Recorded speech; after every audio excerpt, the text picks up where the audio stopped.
adalah Rusia, India, dan Thailand dalam hal kesenjangan antara orang kaya dan orang miskin, sehingga 1% kekayaan orang terkaya di Indonesia dapat menguasai 49,3% kekayaan nasional. Tapi sebaliknya, ledakan kemiskinan di Indonesia mengalami peningkatan yang sangat signifikan. Berdasarkan data Badan Pusat Statistik, pada September 2022 terdapat 25,9 juta penduduk miskin di Indonesia.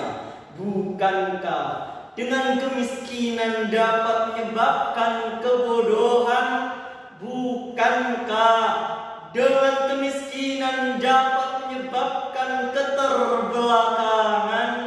Bukankah dengan kemiskinan dapat menyebabkan kejahatan? Bahkan bukankah dengan kemiskinan dapat menyebabkan negara ini jatuh dalam jurang kehancuran? Betul atau tidak hadirin? Dalam SDGs atau Sustainable Development Goals yang menjadi target kesejahteraan PBB, kemiskinan menjadi salah satu poin fokus yang sangat diperhatikan. Akan tetapi hadirin, menurut data terbaru, Indonesia masih menempati peringkat ke-77 dari 166 negara termiskin di dunia. Oleh karena itu hadirin, perlunya sebuah solusi untuk mengantisipasi persoalan ini. Oleh karena itu, izinkan kami menyampaikan sebuah syarahan yang berjudul Optimalisasi Peran Zakat untuk SDGs Indonesia dalam Pandangan Al-Quran, yang berdasarkan rujukan Quran Surat At-Taubah ayat 103 yang berbunyi,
dengan menyebut nama Allah yang Maha Pengasih, Maha Penyayang. Ambillah zakat dari sebagian harta mereka, karena dengan zakat itu dapat mensucikan dan membersihkan mereka, dan berdoalah untuk mereka Sesungguhnya doamu itu dapat menumbuhkan ketentraman jiwa bagi mereka.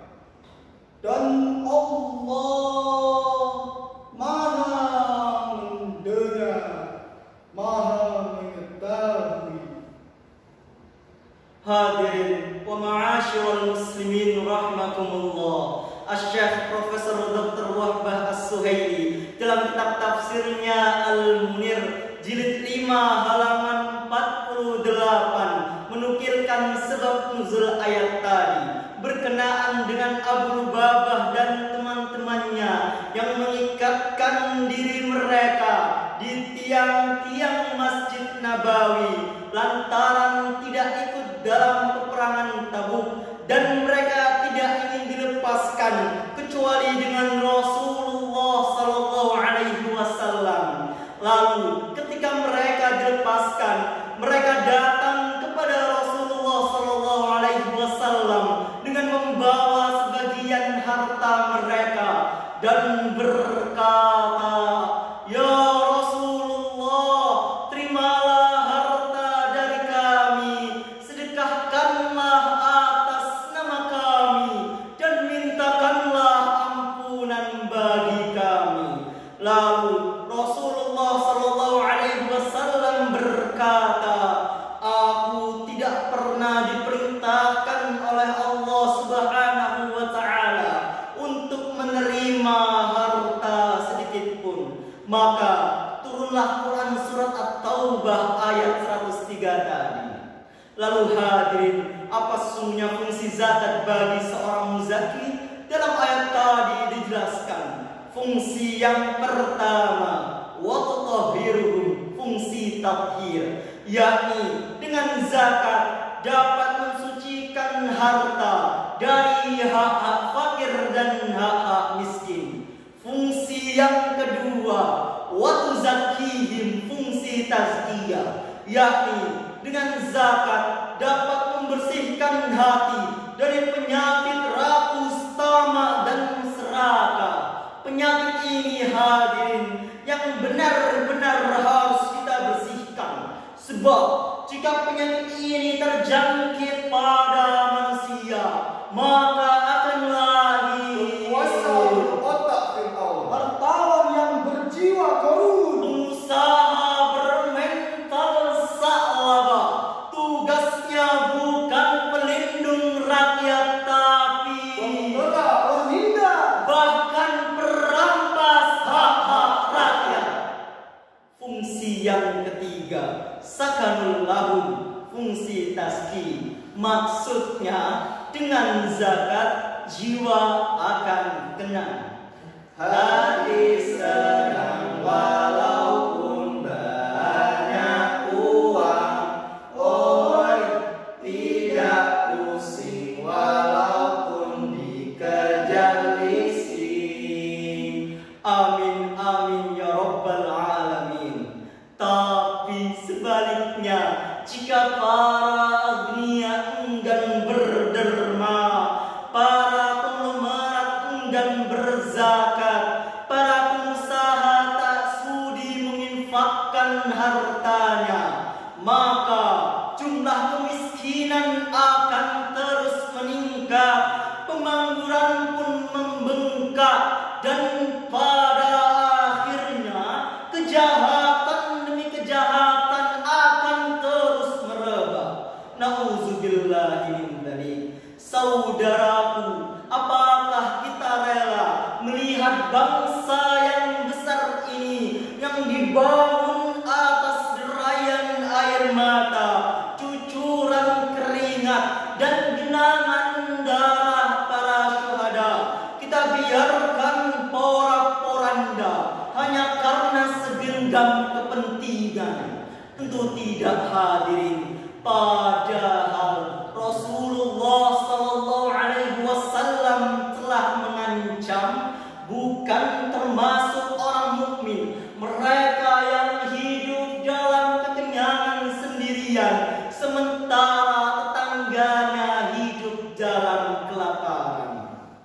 Dengan demikian, orang kaya yang tak sudi menginfakkan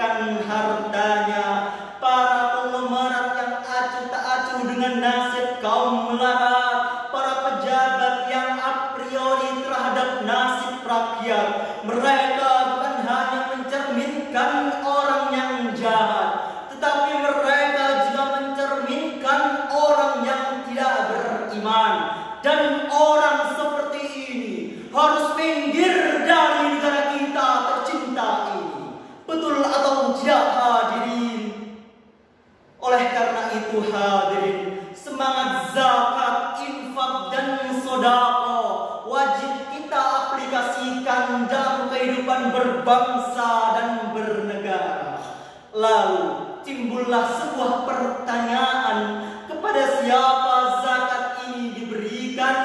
Sebagai jawabannya, mari kita renungkan firman Allah Subhanahu wa taala dalam Quran surat At-Taubah ayat 60 yang berbunyi, Innamas shadaqatu lil fuqara'i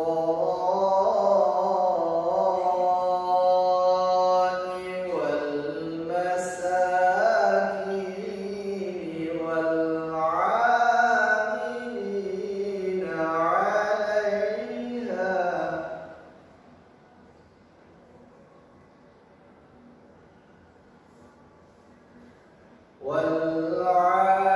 والعاملين عليها والمؤلفة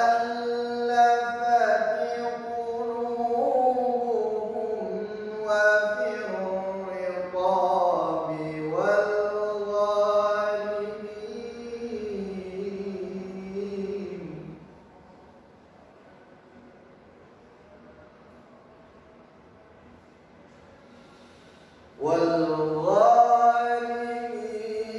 وفي سبيل الله وابن السبيل فريضة من الله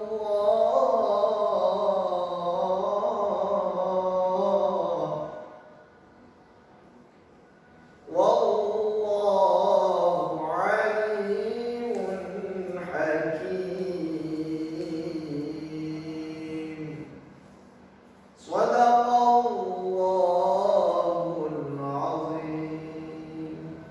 Sesungguhnya zakat-zakat itu hanyalah untuk orang-orang fakir, orang-orang miskin, pengurus-pengurus zakat, para mu'alaf yang dilunakkan hatinya untuk memerdekakan hamba sahaya, untuk membebaskan orang-orang yang berhutang untuk jalan Allah, dan untuk orang yang sedang dalam perjalanan, sebagai kewajiban dari Allah, dan Allah Maha bijaksana, Maha mengetahui, Maha benar Allah yang Maha Agung atas segala firman-Nya. Hadirin wa ma'asyiral muslimin rahimakumullah. Profesor Dr. Muhammad Quraisy Shihab dalam kitab tafsirnya Al-Misbah volume 6 halaman 141 menjelaskan bahwa ayat tadi menjadi dasar pokok dalam pendistribusian zakat. Para ulama sepakat zakat hanya boleh didistribusikan terhadap 8 golongan dalam ayat tadi, dan tidak boleh didistribusikan kepada selain mereka, karena dalam ayat tadi terdapat kata innama yang dalam ilmu ma'ani merupakan adatul qasr yang berfungsi untuk menspesifikasikan.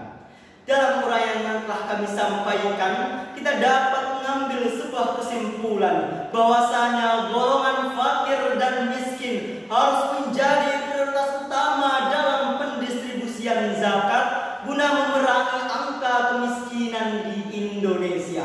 Kami yakin hadirin, jika setiap muzaki di negeri kita tercinta ini mengeluarkan zakat, maka fungsi zakat untuk mensejahterakan umat akan terwujud, dan Indonesia akan menjadi negara yang sejahtera, hebat, bermartabat, dan kuat.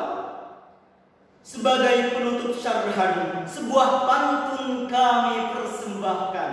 Kota Surabaya sungguh memikat, Warganya ramah dan bermartabat. Jika rakyat bersatu membayar zakat, niscaya hidup akan penuh rahmat.